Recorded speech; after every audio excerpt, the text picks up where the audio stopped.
So, presentation today is very exciting. I know that a lot of people looking forward to EverQuest Next have been really looking forward to hearing about what you have to say. Have you had a chance to gauge the reaction from players? What do you think? I think they're excited. I think that they went away with a lot of unanswered questions, which is a good thing because it keeps them wondering. It keeps them keeps their brain centered on the excitement of the product. Yeah. But I think that it's finally starting to hit home just how different this game is going to be. Absolutely. And I think that that's maybe a little, we don't know yet, because a lot of these people have been invested in this style of game for a very long time. Yeah. And I think it's a big thing that suddenly they're like, oh, this doesn't just mean extra stuff. This means different game. The way that I like to explain it to people is kind of you're creating an MMO. It's a fantasy world with all these characters and stories and everything, but it's almost starting from a different position. So you make different decisions along the way to get to that final goal in terms of design. Yeah. Do you think that's a fair thing to say about the system? Totally. One of the design rules is to challenge everything that's been done in MMOs before and say, okay, we're not going to do the same thing just because everybody else does it like this, or even EverQuest did it like this before. What serves the purpose of a world in which you can change things, and how can we design an experience that fits that world? Yeah. So, and static quests were not that. No, but really, it was a real problem. How could they work in a world that can evolve, in a world that can be changed by the player? It didn't really make sense. And the content, the written content, is actually a skeleton for dynamic content. Yeah. Because that's how it works best in that kind of environment. It was funny actually. The phrase that you used, like keeping players wondering, that instantly made me think of as I log into the game. I'm going to be thinking, what's happened? Yeah. What's happened in the last 24 hours since the last time?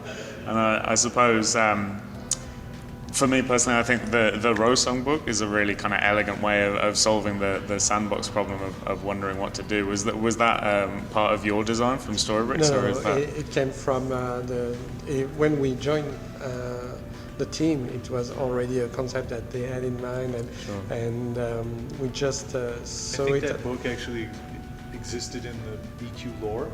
Yeah. Oh yeah. And so they're basically saying that as a player, you get a copy of the book. Yeah. You know what I mean? And so, and if you've been paying attention, which probably nobody noticed, it was the icon of the alpha of Landmark.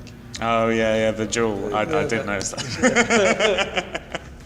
I'm a massive nerd like that. Okay. Well, most people didn't see the connection. Oh yeah, absolutely. So. Big thing, the demo that you showed with the map and the different areas is. Can we assume that the whole world's split up into those areas with borders around them? It can be more granular than this. This is a very simple way of showing influences linked to regions. But inside regions, you also have locations. Okay. Because if you have a cursed temple, let's say, you don't want this place to be exactly the same as the wood that is just near it, and still there in the same region. So it's a hierarchical process, because you could also say, well, okay, you have the region, but you aggregate the influences in the region, and suddenly you have values that affect the country.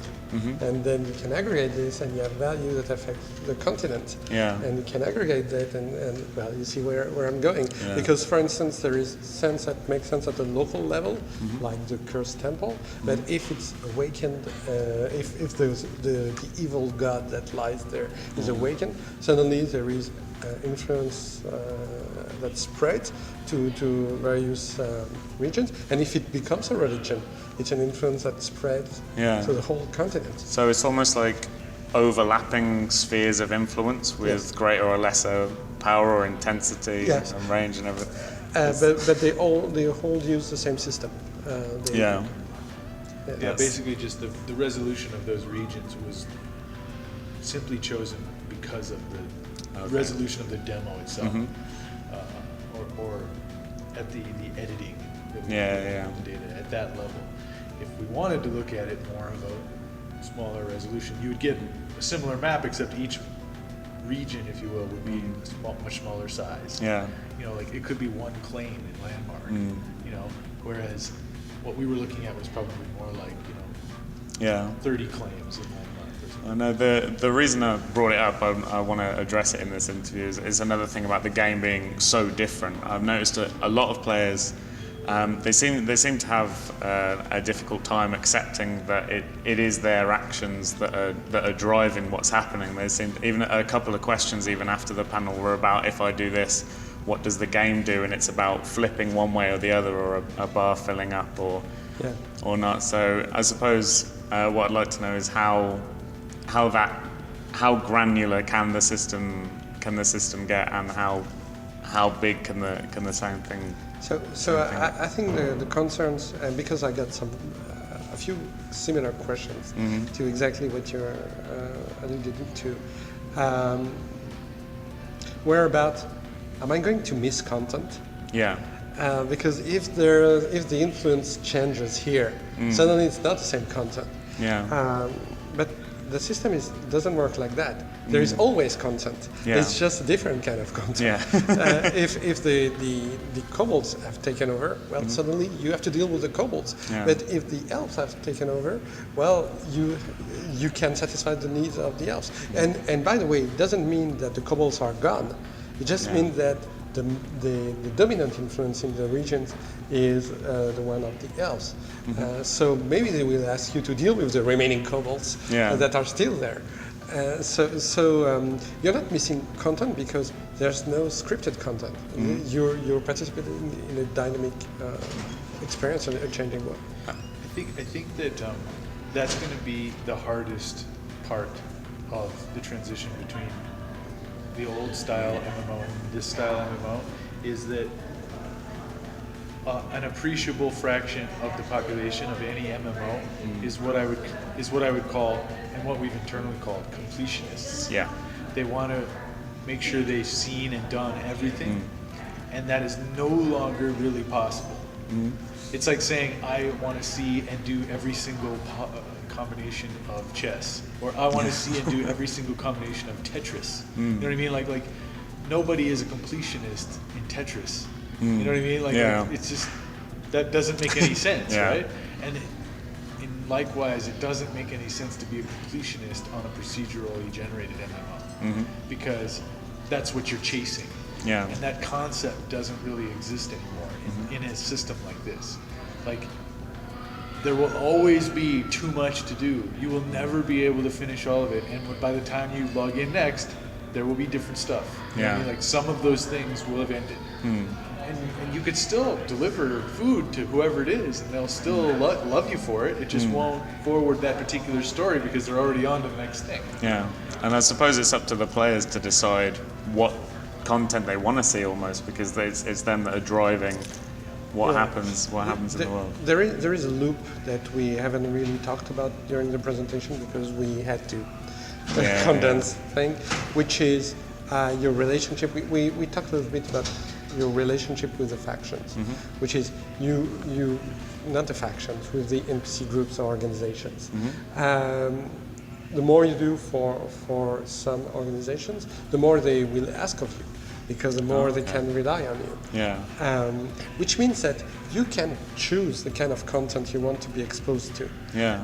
And also you can declare that there is something that you want to care about in the world. You want to be a priest for a given religion, and you want to evangelize people. Yeah. And so we will give you content for that, because we know what the people of this organization care about and how they want things to go about this proselytizing. So it's a loop where you're offered opportunities to choose your own content, and it goes deeper and deeper and deeper. Yeah. So it's letting players off the treadmill. Yeah. There's no one direction. Well, how would you respond? When I have conversations about this with people about the constant evolution of the world, a lot of times other players will tell me that you have to have that sense of progression. Like you have to always be going upwards. You have to always be improving. So you do because every time you improve your relationships, you will know. Every time you work toward the goals that you've set, you will know. But also in terms of gameplay, there are things that you will be rewarded with, items, classes. I'm not able to talk about anything else. But you also have to, as a player of this game, you have to say, the proof of my advancement over the last week, let's say, is that the Dark Elves won. Yeah. You know what I mean? Like, as opposed to, I got an epic shoulder pad.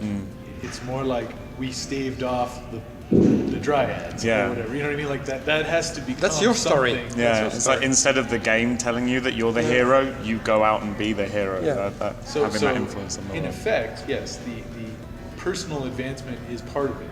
But story advancement needs to be a part of people's inventory of I'm improving. Yeah. Like I improved my story just as much as I improved my gear over the past week. So it becomes a personal achievement for the player, not just one on paper. And it's not a coincidence that the item that symbolizes this is a book, because it's your story. Yeah. It's really okay. You're writing your story, and there were some nice ideas about what you can do from the questions and the people we talked to, but what you could do with Rosong, with your version of Rosong. But yes, putting it online, sharing. One of the things that we weren't actually able to show in the demo was that we're doing some work with procedurally generated text. And like the Rosong quest descriptions, and as well as like the history of what you've done is all being generated, sort of by us. And so we have the ability to like generate that in several different ways. Like you can get the very quick and dirty facts method, so you can go to your book and say, give me the facts, I want to know what I want to do for lunch, and it'll give you a little bullet point list of like things to do and like who's involved or that kind of thing. Or if you're sitting down on Sunday afternoon and you're like, okay, I'm into it, I'm wearing my wizard hat today, I want to like get in, you could say, show me the money, and it'll speak to you in epic terms of flowery goodness, and you can read as much lore as you want, and you can go into your history and like read it as an epic tale of your own feats. And the third thing that this procedural text generation does is that you can, as an explorer, you can go to a place and learn about the history of the place, what happened, what the people want, what they wanted, how the power changed in that place, how the resources changed. For instance, if you go to one of the devastated places at the end of the rallying call, you will be told that this was a place where nature essence abounded, and now it's gone, and so you know that it's a place that you could bring back toward nature. So it really is when people talk about Storybricks as an AI system, it's just as much of a story delivery system in terms of weaving the lore into the world. That's we talked about that the last time we spoke, but that's the most awesome thing that we're doing with SOE, is that we're working with Steve, and the lore, the design, and the AI are three components of the same thing. Yeah. So, because even though it's a procedural game, they still want that gravity of the lore, and it's very difficult to do that if you don't think about it right off the bat. there's so many things I want to talk about. But so I did want to ask you again about the idea of the procedural text. Would that be how you would approach how players interact with NPCs? Because I know people were wondering if the content is dynamic in that way, how it would be communicated. Yes and no. I think that there might be some symbolic sort of stuff so that they can. So obviously they're cognizant of localization issues, and so that's still somewhat left as a decision for management and that kind of thing as to like how they want to handle that. For right now, I think that they essentially, like when you come into a particular area, your Rosan will tell you like what's going on. Yeah. To a certain extent. But if you want to find out what's in neighboring areas, then that's sometimes where you have to go to like the pub. And there'll be guys who will be like, I just came from the next town and blah blah is going on. And then you might go there and now your Rosan will kind of fill you in on what's going on. The old "you are in a tavern." Yeah. kind of thing. But how that actual interaction is going on with NPCs hasn't been fully designed yet because of those localization issues that they have. And yes, we can provide them with some procedural text if that's the direction they want to go. Or we might even essentially put a grammar on our system that spits it out in more symbolic terms or more behavioral terms or something. Yeah. See what I'm getting at?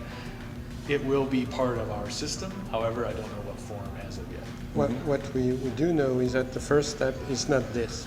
The first step is what we talked about at the end of the panel, that the world shows the state it's in, so that NPCs change their behaviors depending on what's happening to them. If they're sick, they look sick. If they're famished, they look famished. If they're attacked by barbarians or orcs or whatever, they're afraid and try to barricade themselves. So you don't necessarily have to go to people and talk to them to understand what's going on. You can just look at the world. And this first step is very important because it's so tied to everything else. Otherwise, it's text on screen. And once we have that, we can talk about it. We can have people who understand, who look at the world, who understand what's going on, and the guy in the tavern and say, well, what is going on over there is that people are terrified by something. But we need the first component to make a believable world first. But of course, the next step in all epic stories, it's about characters. So the next step will be, how do we go to this level? And there are some design choices. It might end up being, to give you a radically different design choice that they might take. There might be something along the lines of like your ability to, within your character screen or something, say, these are the things I give a crap about right now. And then by setting those values, if you go into a pub or you walk into a town, somebody will say, hey, at the next town over, they're in need of this or this, and it might just happen to be the things you're interested in. See what I mean? Like we're steering you to where you should go if you tell us up front. So it might be more of like, instead of asking everybody and determining who the two guys are that are interested in what I do, you tell the game what you're interested in, and the game will show you where to go. So that was one of the designs that we did for another project, but I think would totally apply to this, which is what you wear, projects, what you care about. If you have a religious symbol on you, it means that you care about the values that this religion represents. It's not just because you're a priest of this religion. So NPCs will react to how you look and say, well, we need, you're a knight of justice. There is a justice problem just around the corner, and we need you to solve it. I did one thing in the presentation that goes along with it. I thought was incredible was the Night Elf Queen that was walking along, and all the NPCs bow, because that's not a scripted event. They're not. As you may have noticed, they all react with proximity to that. It's basically you as a game master, we've not talked about the game mastering aspect of this yet, but you could drop the robe of the queen on a priestess, and she would become a representation of the queen and the queen itself. And it would have two effects. First, she would act like a queen, like she went and sat on the throne, and two, people will treat her as a queen. That's amazing. I suppose the next kind of step of that I'd be interested in would be, could a player wear that same robe? Oh, that's the whole idea. Is that, That's the whole idea. During the keynote, Dave talked about items giving you abilities, and what we want is items giving you storytelling abilities. Yeah. Exactly the same thing. So you can really, in terms of roleplay, you can really inhabit the world by how you dress and how you act, and the NPCs will always react to you in that way. The problem in most games is that you have this cool weapon that you found at the bottom of a dungeon, and you're very proud, and only some players recognize what it is. But what if people were afraid of you because you have this weapon? Because they know what you went through, or were envious, or thought that, okay, you're a badass, I'm going to challenge you, because I want to prove my worth. So that's the thing, though, isn't it? Because different NPCs can react to the same stimulation in completely different ways. Yes. And so it wouldn't have to be all night elves react in the same way to the same object. They could have individual preferences totally. of what they were drawn to. That's how our system is built. We have a hierarchical definition of what we call roles, and belonging to a race is one of the top things that can define you. But there are things under that, below that, such as the kind of stuff you know how to do, like you're a guard, or you're a mage, or you're a priestess, but also things that are tied to your emotions or your traits, your psychological traits. Like, okay, I'm a greedy priest. It's not the same thing as being a priest. Or I'm a violent priest. I'm a violent and greedy priest. So you could have a situation where you'd have an NPC who was a priest, who acted like a priest, but wanted money and could communicate to players that they wanted money, to wealthy players that were treasure hunters. But because they were a violent greedy, if they amassed enough wealth, they get to the point where they could live out their dream of slaughtering everyone. Being a king, a despot. Of buying up mercenary troops and conquering the land. Or they could be violent about acquiring greed, acquiring wealth. We talked about the kobolds, and that's how the kobolds work. They have this role of being greedy And violent. Yes. That's fantastic. The one of the phrases that really stuck with me from your presentation from the game dev was characters are stories trying to tell themselves. That really kind of, to me, I just wanted, just at that very granular level of individual NPCs having these kind of things, I think is something that is so alien to an MMO player like myself. It still seems like, it seems like the MMO of your dreams that it's very different, and that's why it may be hard to understand. It's not, we're not laying up content for you to go through. It's like a magnetic field. You can place magnets, and they generate forces, and they change the way the land looks because of this. So it's more a system of forces. And I use the metaphor of magnets because they really attract content to them. And I suppose they can grow in strength as well. And like the example of the priest becoming the despot, he would be a despot at that point. Like if he could take over that thing and rule with an iron fist, you would assume that in the system other NPCs react to him as if he was that. At some point he would create himself a crown, and basically say, I am declaring myself king, and now anybody who didn't react he would get rid of. Yeah. So then, I mean, presumably that, I mean, I suppose this is getting into rallying call territory of changing the world. So he could have this rise to power, perhaps supported by unwitting players. Yeah. He could have this despotic rule, and then maybe try and grow his influence outwards, and then other NPC, the other agents within the world would presumably work against that. So it doesn't even have to be a rallying call, because that's how the system works all the time. Yeah. The rallying call are a specific version of this, which really call upon a lot of players to be resolved. But this could be resolved by, I mean, it's one guy in mercenaries, and it can be resolved before he rises to power, and you can prevent him from doing that. But there are other violent and greedy people in the world who could do that elsewhere.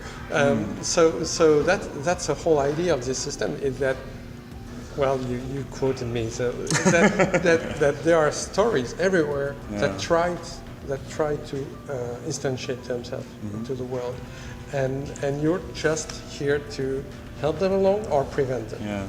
Well, I suppose then the opposite. If we go back to the magnet analogy, if one can grow and strengthen a character, can tell their story, and increase their influence, gain power and everything that they want to do, if players put them down, that magnet goes away, and suddenly does that create a vacuum that is then immediately filled? So that's the idea of the regenerating content thing, I suppose.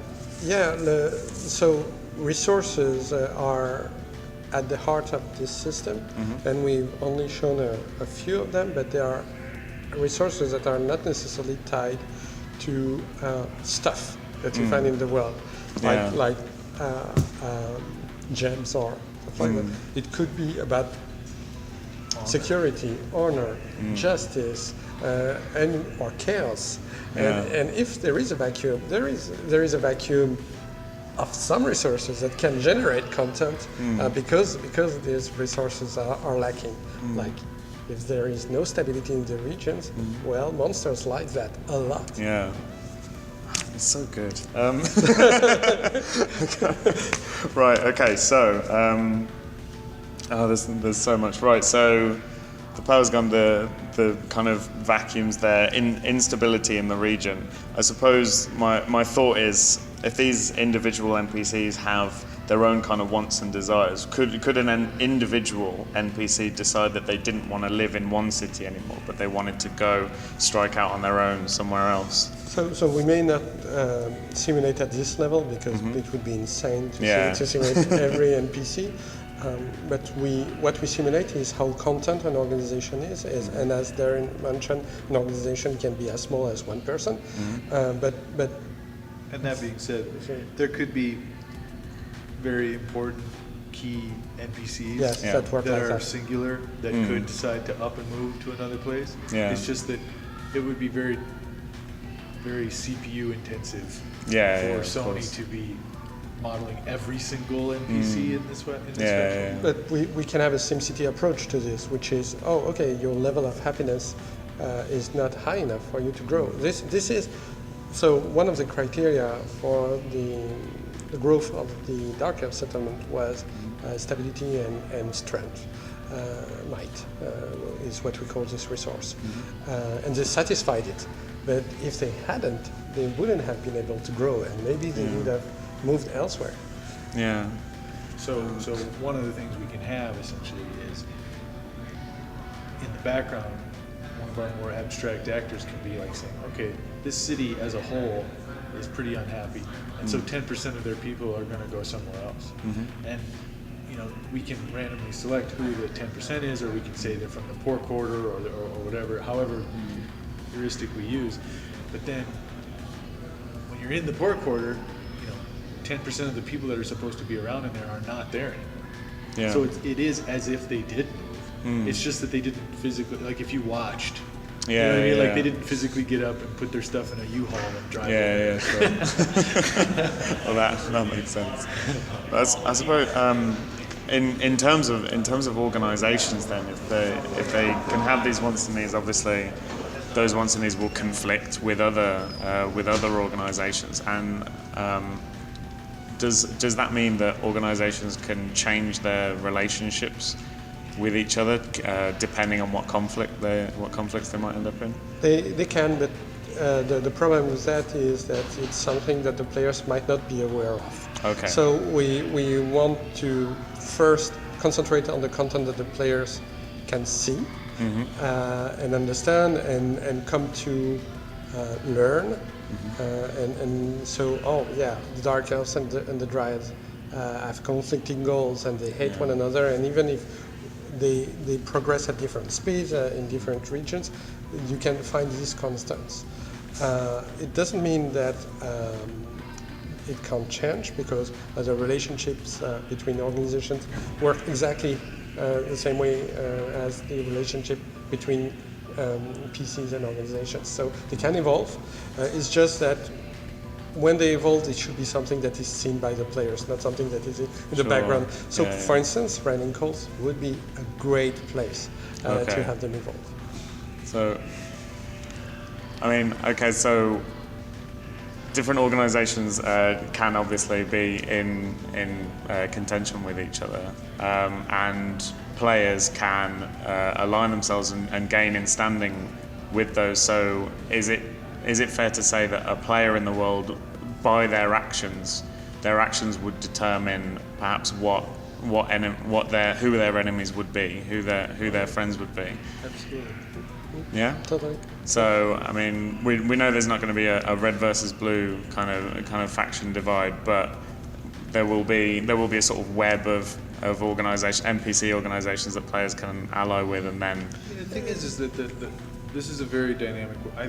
I love the metaphor of Game of Thrones. Yeah. Because in the Game of Thrones, people that are enemies 2 chapters later are best of friends. And then 2 chapters later again, they're killing each other. And then 2 chapters later again, you know what I mean? Like And that's really more of the dynamic world that I think Sony is going for. So okay, I've hated the orcs for quite some period of time, but in the last rallying call, it just so happens that the orcs actually helped us out. Yeah. You know what I mean? Like, and so is that going to affect me? Am I now going to work with them a little bit more than not? Because since we did work together in a rallying call, if I do find myself in orc territory, they might be fine with me. And I think that malleableness is something that people are going to have to get used to. And also there's something that bugs me with factions. Is that everybody instantly knows who you are and what you did, and that 5 years ago you stole an apple from this guy, so everybody should hate you. That's not how it works in EverQuest Next. We talked about the kobolds of Kithikor, or of Serpent Spine, or the dryads of Kithikor. It doesn't mean that you can't get friendly with other dryads if you work against these ones, because I talked about the hierarchy of roles, and the location of the organization is one of the differentiating factors. Then again, if you killed a lot of dryads, maybe word has traveled that dryads shouldn't trust you. But it's not, you're friend with the orcs and now you cannot talk to the elves anymore. It's stupid. We don't want to gate content. We don't want your choices to prevent you from playing the game you like. It's more, if you invest in a direction, you'll get more of this, and it will be more difficult for you. Because you're more pushing forward stories. So the story does involve the orcs. And if you help them, you advance the story. And yes, to a certain extent, that means that you're in good with the orcs, but not some ungodly amount. You know what I mean? Like if you go down the road, because in much the same way as deeds should sort of fade over time, right? So that you aren't known for stealing an apple 100 years ago or something. Like in much the same way, like I don't think the fact that a character in Game of Thrones is taxed when they change sides. It's more like this guy has won every battle he's ever fought. You know what I mean? Like yes, it was against us twice, but that doesn't mean he isn't an incredible whatever. I think that people need to think of themselves as like, I want I want to be this person in this world, and I will pick the causes that I wish to do that activity or those activities for, and just go. And how cool this story is. It's one of my favorite stories, gaining the trust of people who distrust you because of what you did in the past. Yeah. It's been told hundreds of times in movies and books, and now you can do it for real. It's just amazing. I've always said like the problem, me personally as a player, that I've had with MMOs for a while is that it seemed like there was this grand vision of the MMO to start with, like all these people in a virtual world, and with the traditions of the tabletop RPGs where you could be your character and just go out into the world and see what happens. And it seems like it's lost its way, but it kind of feels like what you guys are doing is you're trying to take it back to that RPG of creating a character. I don't know. Well, we talked about that in London. I know, but we're doing an interview, Stéphane. It's very important. I'm sorry, but I was role-playing game writer, and that's my roots. That's exactly where I come from. That you tell stories with your players. It's not dungeons. It's dungeons are part of it, but it's about the characters. It's about building your character through play.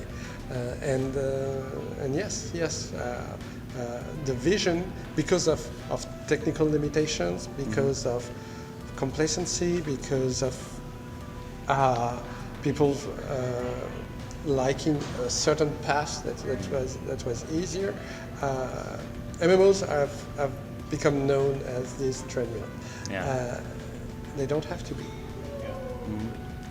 And so I suppose in terms of that, going back to the pen and paper traditions, you could almost think of like the Row Song as being the GM that's saying you could do these things, but ultimately if you want to go off that track as a player, like you can still just bust out into the world and see what's there. And I mean, in very, very non-fuzzy terms, World of Warcraft is exactly the story that Blizzard wants you to see.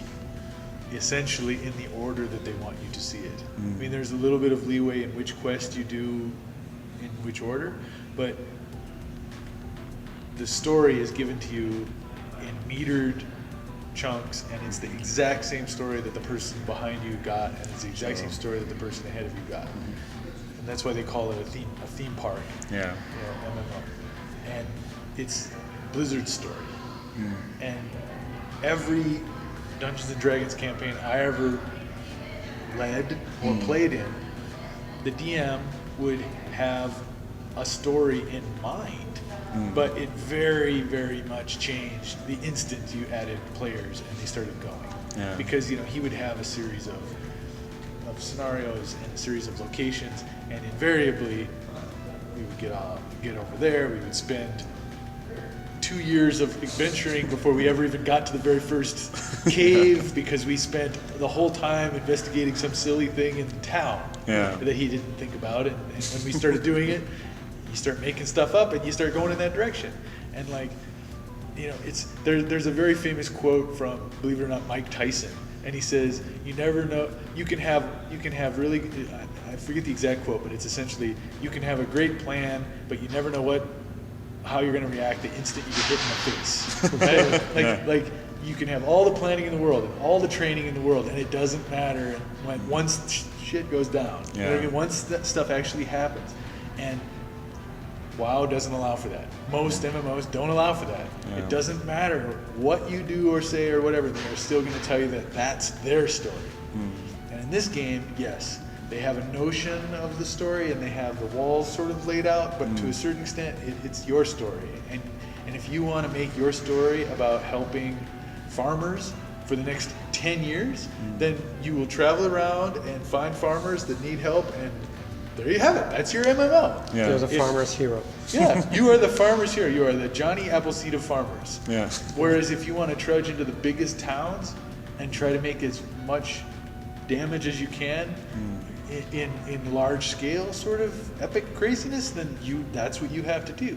You know, like one of the things that I think people need to realize is when they say, "Oh, what if I'm in the middle of a quest and I can't log in for a couple of days, and meanwhile everybody else in the town does the opposite. And when I come back, I can't finish my quest. It's like, well, guess what?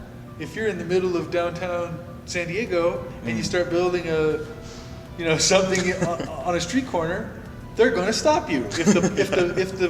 If the larger chunk of people in the area don't want it, they're going to stop you. Now, if you go off somewhere into the middle of nowhere or a smaller town and you do the exact same thing, you'll get away with it, and maybe you'll change that town forever and be a hero of just that town. So if you really want to do something, I don't know, offbeat like that, then that's how it goes. But if you're in a big settlement with a huge chunk of players, then you are part of a community, and the gameplay is going to be more community. And so that's one of the things that's really thrilling to me about this game, because I was never a huge fan of MMOs, a lot of the gameplay in MMOs, because I personally find it tedious to get 30 people together to go do a raid when 30 people might be in very different places, and schedules are different, and there's all of this sort of logistics involved in getting 30 people involved. So I was always sort of a single person player kind of thing. And it's very difficult to make any sort of epic greatness happen in WoW when you're playing solo. Yeah. Whereas in this game, you can go off to more of a less communal area and make some stuff happen out there. And you can do that, and that's your choice. I'm reminded, because of your comment, of my early days as a game master, D&D Dungeon Master. And when I started, I was like everybody else, which is I read the module and it was the word of God, and this was how the world was played. And when I started writing my own stories, it was just like that. And then I discovered that I could go beyond that and write worlds, come up with worlds, come up with stories of people that the players could change. And what I found at that time was that what you needed to design are these transformating forces. This is what's happening in the world. This is what is changing the world. So whatever the players are doing, they can react to that, or they can be affected by that. You don't need a written scenario. You just need to know all the conflicting forces in place, and you can always react to what the players do. And Storybricks comes from that. How do we express these conflicting forces? And as long as we have that, we can come up with content to deal with them. I know. It's funny. Like something that a lot of players worry about is this idea that a certain group on a server, a certain guild, will basically get in and ruin everything for everyone else. Take everything over, like push everything in a certain direction. Like, do you think that's a possibility? Do you want that to be a possibility? Or? The world is big. Yeah.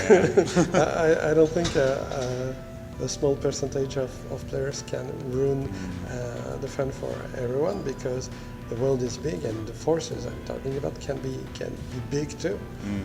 Now, I mean, that being said, this is a new type of game, and I mean, in much the same way as like the first few months of EverQuest were plagued by some crazy bugs. Where things would happen, you'd be like, "Whoa, don't go over there!" Everybody turns purple and it stretches out. You know what I mean? Like weird bugs can happen, and until you debug the system and put some checks and balances in, I think some of that might happen.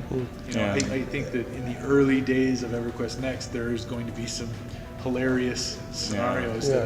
People will try their best to regulate that. But we were talking about a small guild. What Steve was saying is that this is a design purpose for this, because you could rely, rally a large group of players and say, okay, let's fix critical. And yes, of course, do that. We want you to do that. To be crazy about changing the world. So would you expect this might not be part of your remit, but we've heard a lot about all the different servers of EverQuest Next having different stories, or at least things happening at different times, maybe spheres of influence being different. Do you expect servers to have maybe to develop personalities of the way that players go about interacting? They would have to. Yeah. Because I mean, essentially what we're saying is that the players are shaping the world, and so effectively, the world becomes a reflection of that particular population of players. And so if I think that a large group of Americans has a much different personality than a large group of Australians or something along those lines, and the world that those people shape is going to be different. I will give you an example. One of the ways of dealing with instability in a region is patrolling the region, because it increases the stability and decreases the chances of monsters coming to the region. But it could be seen as boring. And some people won't want to do it. So maybe in a community it will be, let's patrol and make the place safe, and everybody will be happy because it will be rewarding. And in other communities, well, it's just walking through the woods. It's stupid. And on one server, there won't be spawns of monsters everywhere, while in the other, it's unbelievable. The monsters are attacking all the time. And, every time I go to the town, there are attacks of barbarians or whatever. So, it really depends on how the players choose to organize themselves. Well, that made me think again of something, the Pandora's box, the rallying call example from the presentation about, players maybe thinking that they're doing the right thing, or thinking that they're working towards the goal that they want, but then the game kind of turns around and bites them back. Do you think that's going to be a common thing? Like, is that something that you want to happen a lot? It's cool, but we don't want to lead the players into traps.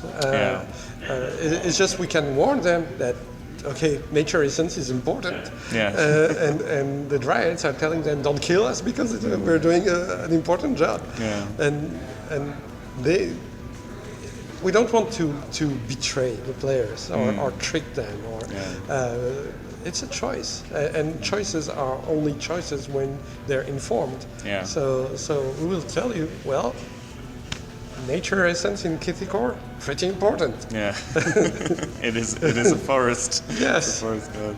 But then, and they can embed some NPCs with that knowledge. They can tell them ahead of time and be like, I remember back before the Dryads, it was horrible. Yeah, winter is coming. So, we barely fought off the dark forces before when the Dryads were first installed. That kind of thing. Or whatever. And just like in Game of Thrones, it doesn't mean that people will hit that call because winter is coming and nobody cares. I suppose that goes along with the sort of indirect PvP that you talked about. Players working towards different goals. Do you see that as like the main way that players are going to work against each other in the game? Sort of? That could be direct PvP for players who are interested in this. It's not part of. It's not the focus of the experience right now, and that's why we're working on indirect PvP, because your actions will matter to other players too. So the short answer is yes. So I mean, if you have a group of players that are collecting food resources so that they can then be shipped off to an army that's amassing or something.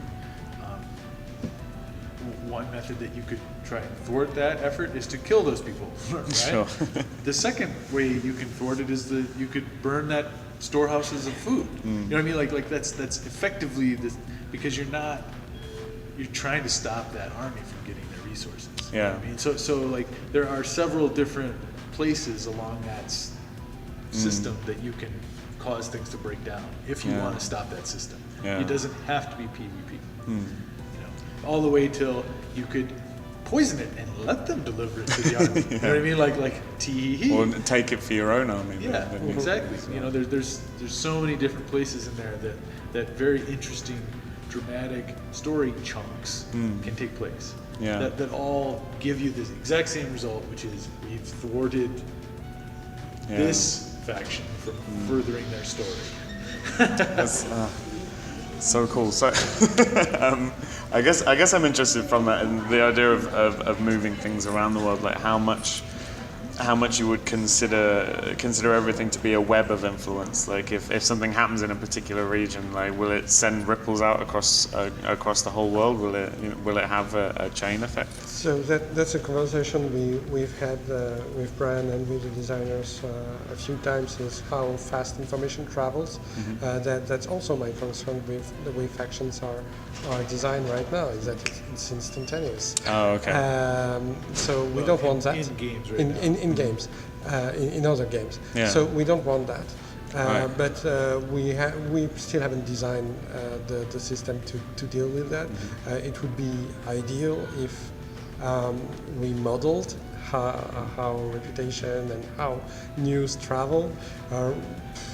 I'm not sure it's needed for this type of game right now, but it's something that we keep in mind.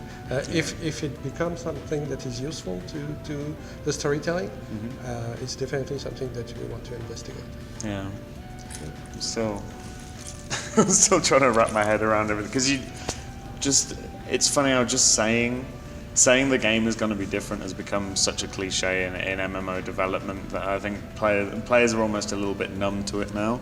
And there's a lot of players who will look at a game like EverQuest Next and they'll see the art style and they'll see the combat and everything and say, oh, it's just like those old ones. Is there anything that, if you could speak directly to one of those players who was just like, oh, it's just Warcraft updated, it's just going to be the same old MMO, like, is there anything that you'd say? You change the world and you write your own story. Yeah. Well, this is pretty different to me. Yeah. I mean, to those people, I would say that you haven't actually played it. Yeah. I mean, is it like, so it's really going to be that immediate? So you log into the one, you just look around and sort of like how he said, the first thing he said was, when you walk into a city, you will not see a sea of people with question marks over their heads. Yeah. Period. You will see a group of people over there that are, chopping down trees and putting them on a pile next to a group that's building siege equipment. And over on that side of the town, you'll see Guards training. Training. And over here, a group of bards are having a conference. And over there, you know what I mean? Like you'll see. And then it becomes your choice of, do you hang out with the bards or do you find out why they're building siege equipment, and then that leads you. Through the world. Also, Rosong has information about these resources, these forces, so it can tell you that, okay, well, their needs are, some of the needs that you're aware of are these, and oh look, they align with what you want or not. So how about in terms of, so you go into the game, you're a bit of a newbie. You've got your first class, and you're not really sure what's going on. Will there be areas that are sort of new player friendly and areas that would? So the metaphor for EverQuest Next is the frontier, the new frontier. It's about conquest.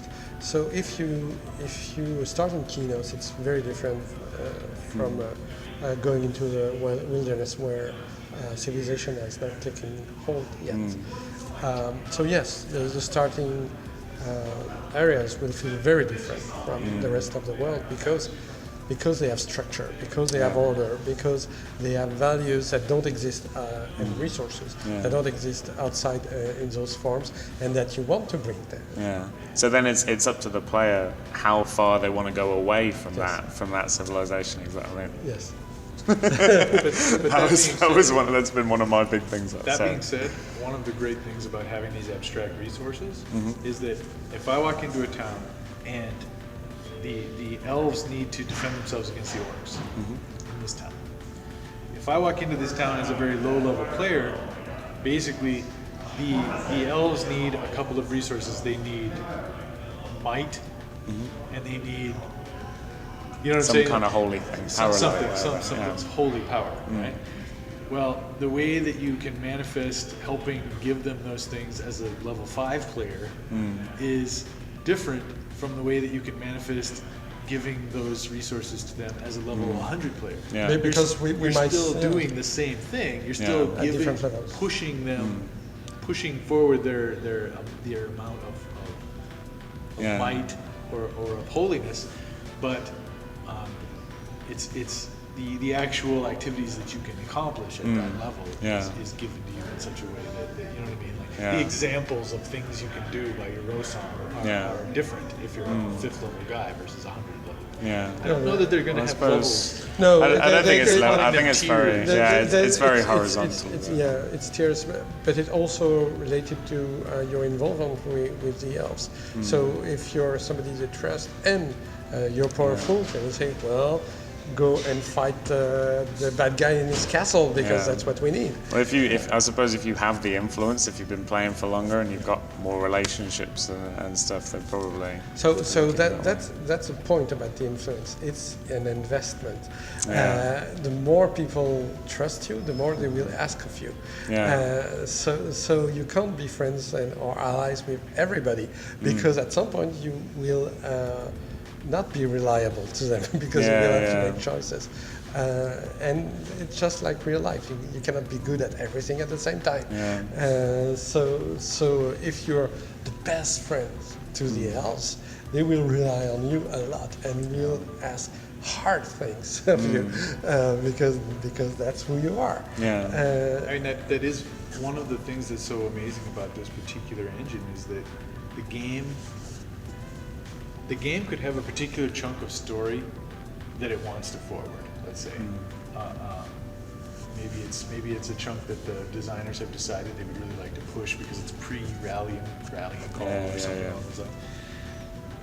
Well, anyways, the story could be moved up to being important enough that it doesn't wait on player initiation.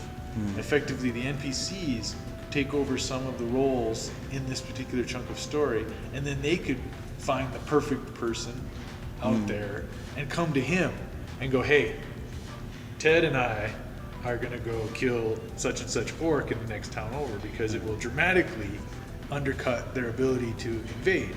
We think you're the perfect guy to come with us because we've heard of your exploits and la la la la.